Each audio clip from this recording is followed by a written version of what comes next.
as I said, my name is Tillberg. I work as a consultant at Bengt Dahlgren. Bengt Dahlgren is the company. We are a pretty large Swedish consultancy firm. We are about 350-370 engineers, and about 150 of these engineers are located here in Gothenburg. We work with indoor climate, HVAC systems, fire protection. Well, that's pretty much it. So it's a very limited area that we work in, but so we are the largest firm in this field in Sweden. There are, of course, quite a lot of others. And about 6 years ago, our last office, the former office, was too small, so we thought that, well, let's build something new. Let's make a showcase of what we can do. With pretty limited resources, but still a showcase, something we can be proud of at Bengt Dahlgren. I was a part of that process, a very small part of that process. My expertise is mostly in thermal comfort, daylight, facade optimization. Well, I know a little about technical systems, heating, cooling, things like that. But mostly I work with people. How do you perceive, how do you feel about thermal comfort, daylight, airflow, things like that. But it will also be quite a lot of technical stuff. If you have any questions, please ask whenever you want. We have plenty of time, as far as I know. And this is what it's all about. This is the house. This is how it looked 1 year ago, and we have lived here for about 4 years now, a little more than 4 years. And as you can see, it doesn't look very much. It's a typical standard office building, 17 meters times something, 50, 60 meters long. It's for, well, I come back to the details, but it's all about this building and the area around you. Do you know where you are? I can show you where you are. This is Gothenburg. This is the central part of Gothenburg. This is a harbor, and right now we are the south part of the city in an area called Mölndal. In an area, this is the area, and this, as you can see, it's a part of a larger nature reserve. This is green stuff over here, and this also, you can see, maybe you saw it on the outside. Some older buildings. This is how it looked about 100 years ago. So you can see it's a textile mill. You can't see the colors, but they are red and white, red bricks, white parts, lots of glass. This is actually the lot. Here was cows and some pigs 100 years ago. Now this is where our office here is. And we are constantly building. We are part of that process. This is the house just south of us. Maybe you saw it on your way in. And on the parking lot over there, we will build residential, there will be built residential buildings. And they will all be connected. I will speak about that a little in that.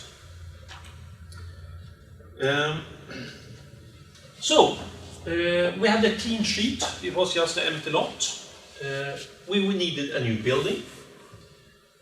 We wanted it to be energy efficient. We wanted it to be cost efficient with low maintenance. Since, well, we wanted to be able to take care of it. So this was the main parameters of the building. We rent it. So we didn't decide who was the architect. The architect is called Wingård. He's a Swedish architect, famous for a number of international buildings. He's very fond of glass, I can say. Was at that time at least. The entire area outside this building is a 19th century factory. So it was regulated that we must keep the style. This house had to be lots of glass, red and white parts. We have space for about 200 employees, 4,300 square meters. So it's a typical Swedish office. maybe a bit smaller than other ones.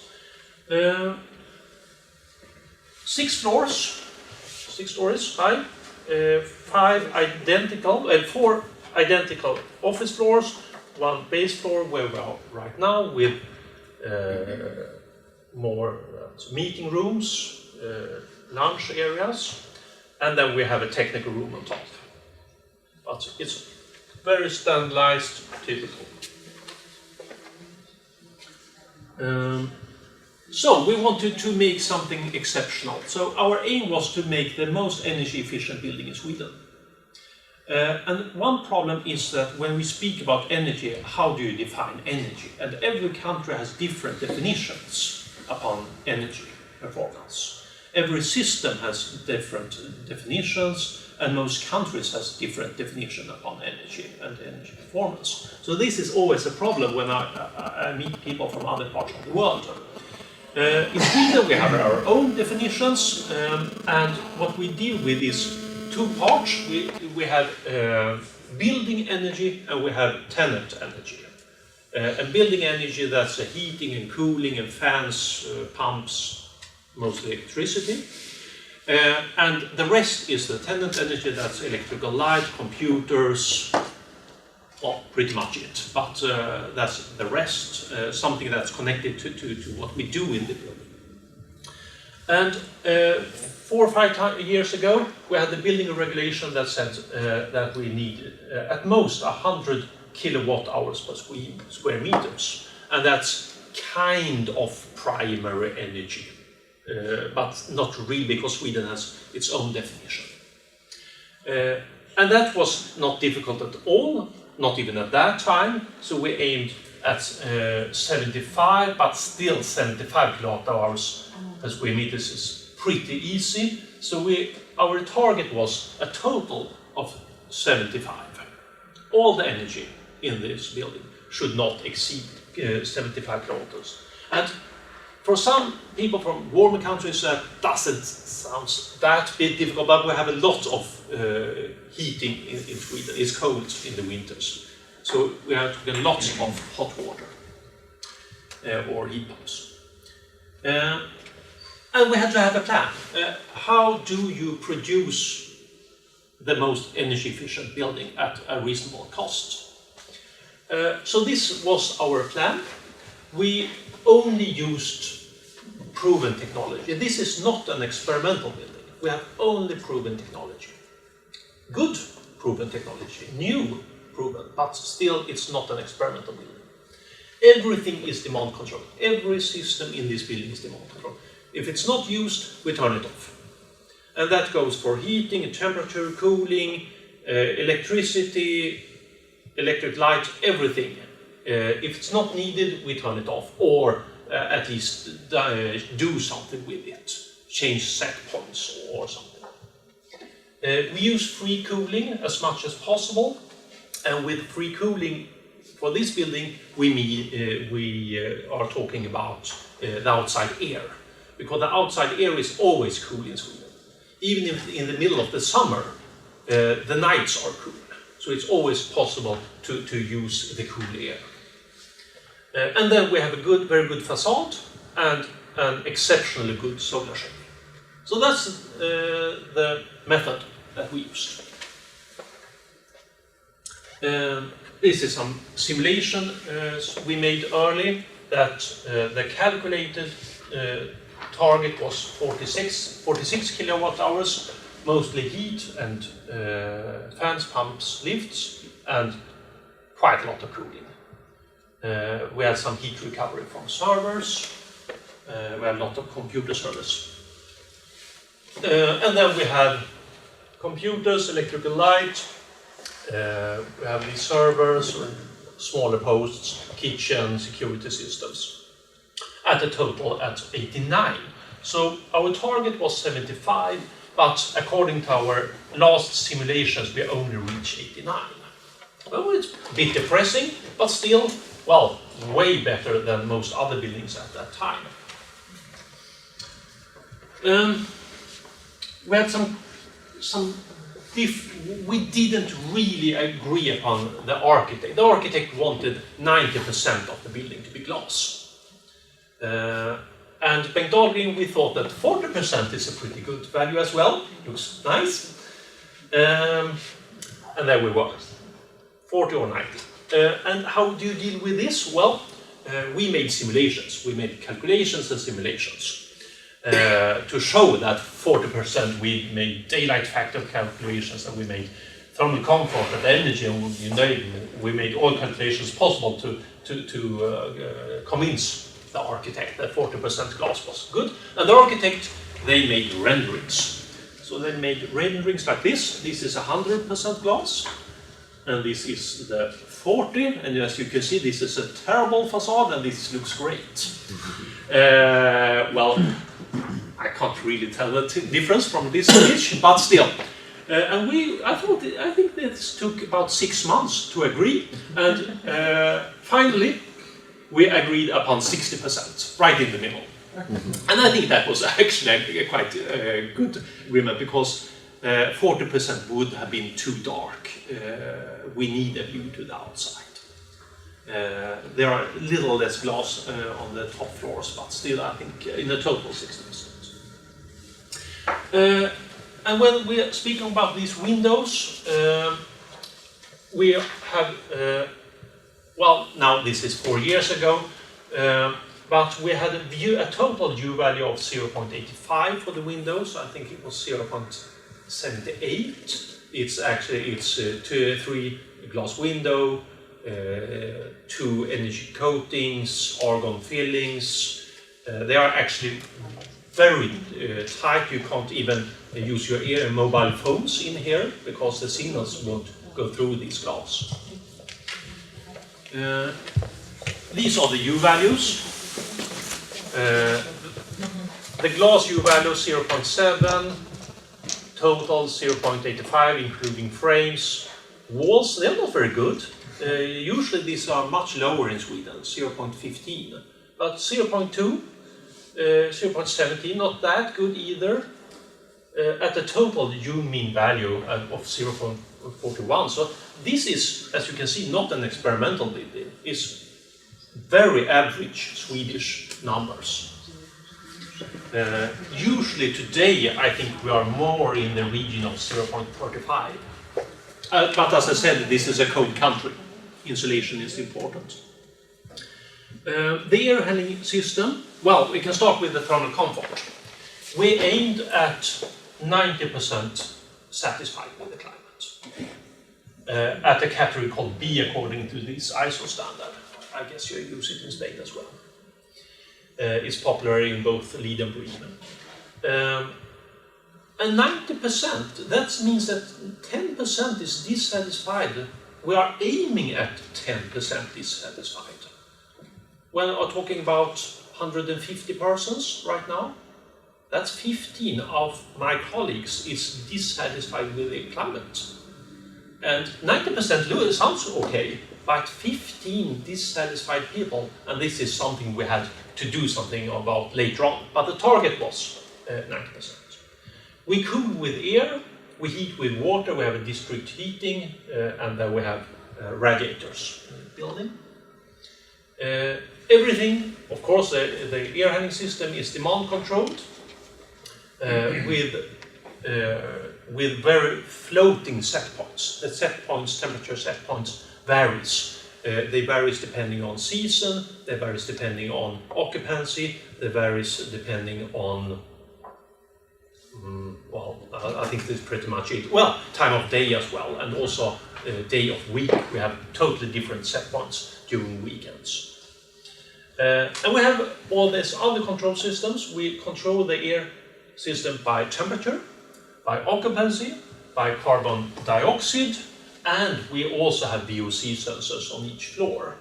But as far as I know, they are not connected. They don't control anything. They are just logging to see that we have a good indoor climate, since we turn off these systems as much as possible. Are you familiar with these VOC systems? No, I think they are quite unusual, also in Sweden. But what you do is to measure the air quality, and I'm not sure, this stands for vulture something compounds, and I don't know actually how they work. They are kind of self-calibrating, but what they do is they measure emissions from building materials, from persons. So it's a better quality, air quality indicator than carbon dioxide that's only connected to humans. This also measures the emissions from the building itself. This is the air handling unit. I will show you it in a short while in our tour of the building. We have connected the air handling system with the radiators, so we can change the set points so they are, well, connected by, for example, with the diffusers or the sensors for occupancy. So if you change the set points for the cooling, you also do it for the heating system. We have two, instead of having one large air handling unit, we have two smaller. And there's a number of reasons for this. The first reason is a matter of space. It was easier to fit two smaller air handling units than one large. The second is that since we cool with air, we have a very large variation of air in this building. I think we have a minimum airflow of 2,000–3,000 liters per second and a maximum at 11,000–12,000. So it's a huge variation. And the performance of these air handling units, it's not that. They are operating in a pretty narrow span of airflow. So it helps us to just start one and then the other one, because they're all connected to the entire building.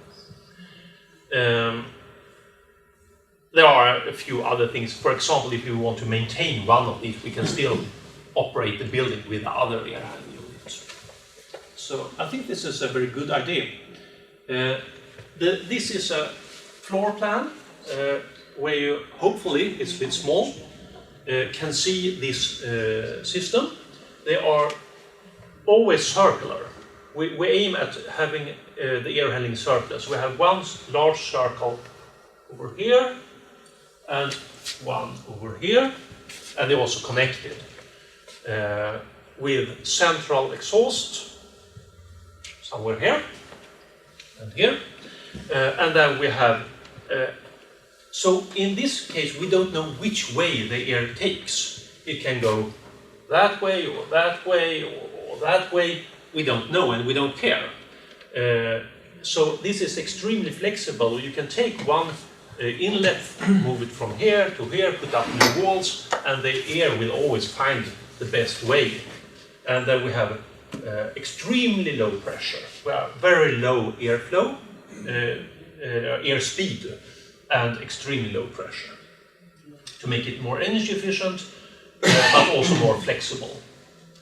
And then we control everything in these inlets. This is where it happens. We have a small damper here, but it's we control everything in the inlets. And this is quite popular method. It's been used for about 10 years, I think, in Sweden, and I think this is most popular method. Of course, we have chill beams and other systems as well, but I think this is a very efficient way. This is what I spoke about. If you look at airflow over here and the energy performance SFP over here, it looks something like this. You have a quite narrow gap. So what we do is that when we need more air, we start a new air handling unit and get a chart that looks more flat than this exponential curve.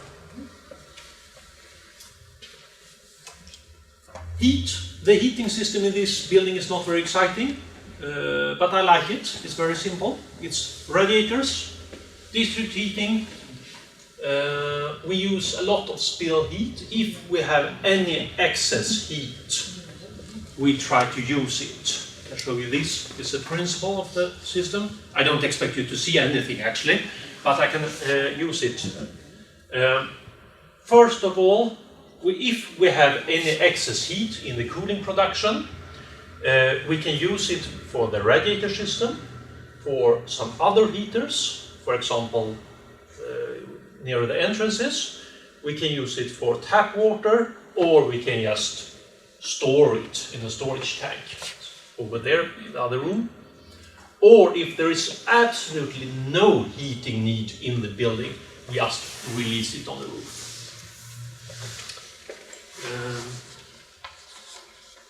The cooling system is DX coolers, machines like this. We place them in front of the exhaust stream from the air handling units to improve the performance during summer and winter. We have a little heat still to use from the exhaust air. I think it's minus 7-8 degrees in the winter, but still it's warmer than the outside air. And the same goes for the summer. It's slightly cooler than the warmest, and we also increase the performance since we blow at this heat pump or cooler.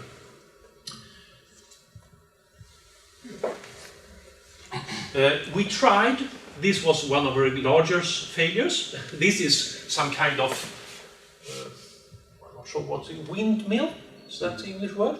Looks like a flower. It made a lot of noise and vibrations, totally useless. You will see it, we have taken it down. And we had some solar panels, but I don't think that solar panels is not that efficient in Sweden. It's quite, well, it's not much sun and it's snow and everything. Well, we have 40-60 square meters on them, but mostly for fun, I would say. It's not like in Spain, where they actually do something where they're efficient. Then we have electrical light. The electrical light is occupancy detected, so if there's no one near the light, it turns off. It's also regulated by daylight, so if it's a bright day, it's turn off. And we also, this is kind of interesting, we also control the electrical sockets by presence. So if you leave your workspace and forget to turn off your computer screen, this is done for you after a few minutes. We didn't connect it to the computers because we lost so much work when they turned off. It was a bit frustrating. But I think this helps a little, not much, but a little. And we have shades. Oops, sorry. We have external shades that follows the sun. They go down and up depending on irradiance on the facade. And as I said, they follow the sun. They try to harvest as much as heat as possible during, for example, cold winter nights. They go up and harvest sun.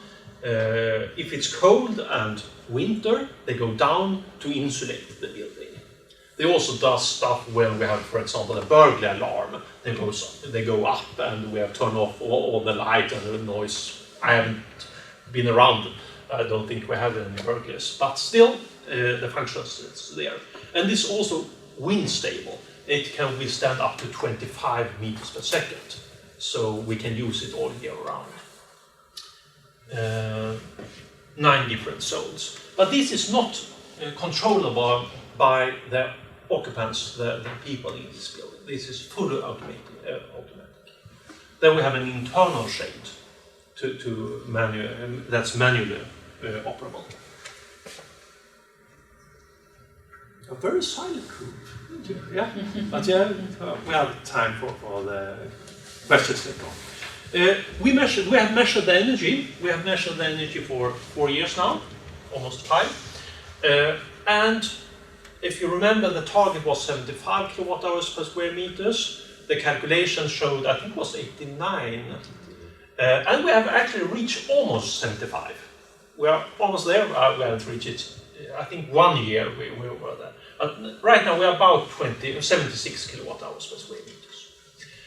But we have made a lot of changes. As I said before, we aimed at 90% satisfied with the climate. And that was not possible because we couldn't deal with these complaints.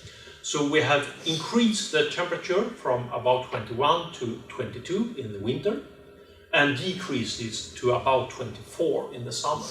So we have a very narrow gap when it comes to temperature between 22 and 24 degrees.